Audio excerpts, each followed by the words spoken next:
It is a sad and nostalgic day at Sandhurst. This is the last parade of the 2nd Gurkha Rifles, bane of the Japanese, now victims of Whitehall defence cuts.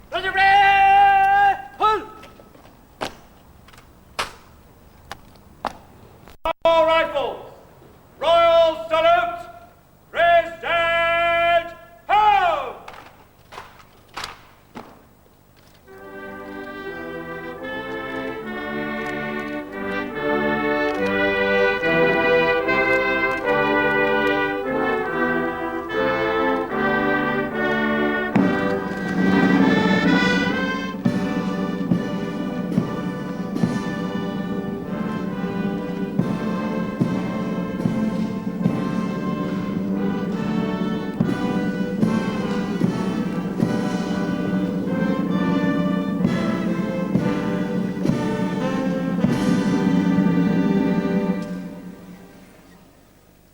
But to the Gurkhas, the truncheon which evokes such homage is not being laid up. It is being placed in suspended animation, against a day, perhaps generations ahead, when there may come another rallying call.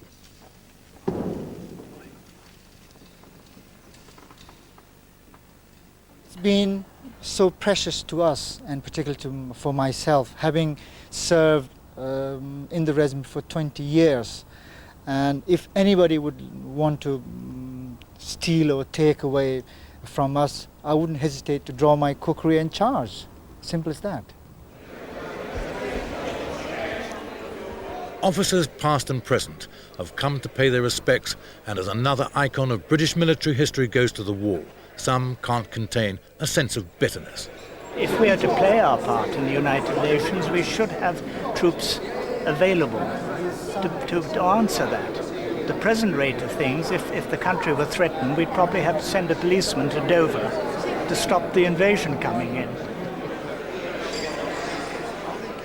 Even though she's not present in the regiment, she will always be in my heart. And every morning, whenever I perform my religious prayers, I will think about Nishani Mai as well.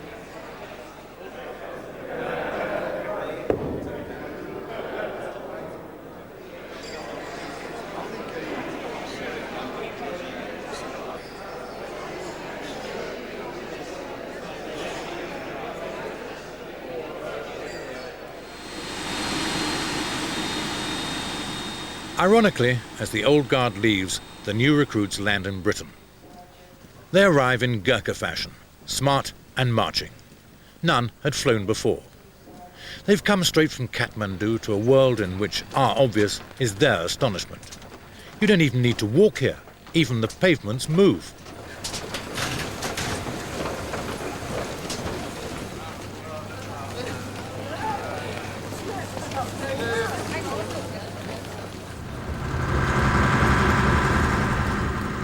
From Gatwick Airport, they shut their eyes around the M25, always a sensible precaution, to their new home near Aldershot. What's going through their minds? Well, I think it's probably a mixture, partly of delight that of the 57,000 applicants, they've been one of the only 153 that have been selected. And probably also a certain amount of amazement. In Nepal, they often talk of England or Balayat as the place where the gods live. They're now discovering that God lives in a rather cold, very wet environment, and that may be slightly puzzling. Well, it's warm and dry in the Queen Elizabeth Barracks, Church Crookham, but there are some culture shocks. For most, it's their first night in a bed with springs and a mattress. Next day, there's the tricky introduction to the knife and fork. But as with their predecessors, the menu confronts no theological misgivings. Back home, they'd be eating rice and lentils, but the traditional English breakfast presents no problem. They're quick to learn. 2 years ago, these Gurkhas were also fumbling with knives and forks. Now they're in Bosnia, operating a sophisticated communication system for the United Nations.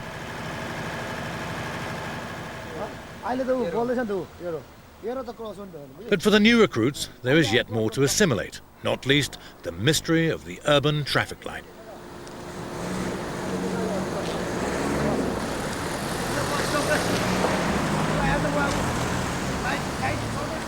You never see a Gurkha, scruffy, badly turned out. Look at them.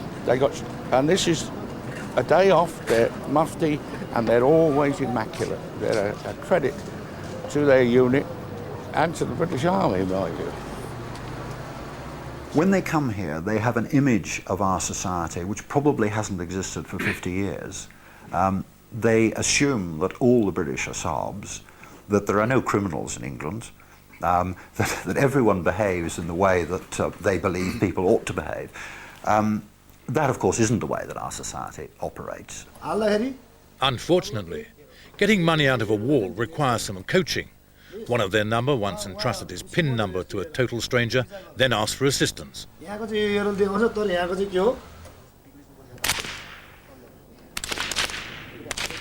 In camp, they're being inducted into the use of the fundamental tool of their trade. This is quite a big moment for them because this is the first time they will ever have fired a live round on the range. Today, and I haven't yet been to look at the targets, I would be surprised if there were many who had a group larger than an inch. Now that, at this stage, having never fired a round in their lives before, to get 5 rounds in a 1-inch group is actually very, very good.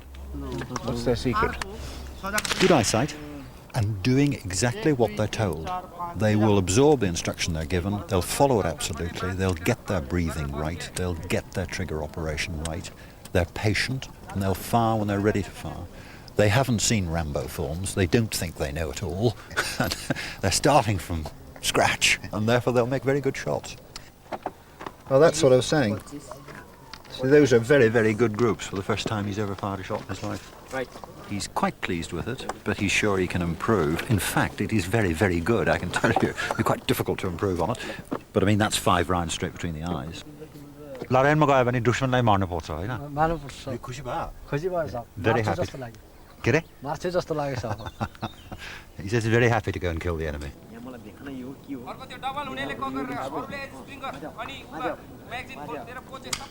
Again, here in Britain, the friendliness between Gurkha officers and men is immediately apparent. One has to remember that a Gurkha unit, in a sense, is a company of equals. I command my men not because I'm a major, but because I have got more experience than they have. I have done more courses, I've been in the army longer. They respect me and they obey my orders, but we are a company of equals, and it would never occur to a Gurkha rifleman that there would be any social distinction between the two. If I go to Nepal, I will stay in a soldier's house. If a soldier brings his wife to England for a holiday, quite often she will come and stay in my quarter. And we have had situations in my married quarter where I've had a brigadier, a corporal and a rifleman all staying there at the same time, all with their wives. This is regarded as extraordinary by the rest of the army, but it works in our society. And the British officer has to be able to fit into that. There's no room for the arrogant, there's no room for the patronising, there is no room for the pompous, because that just doesn't wash with the Gurkha. The whole thing runs on mutual trust. I trust them and they trust me.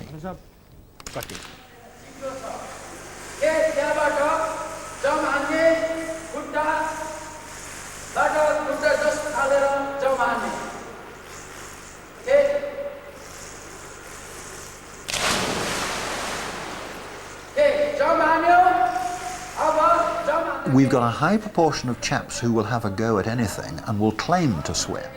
Some of them will have had a go at swimming at home, largely because they're hoping to get into the army, and they will trek off to the nearest river and they'll jump into a pool and they'll either learn to swim or they'll drown.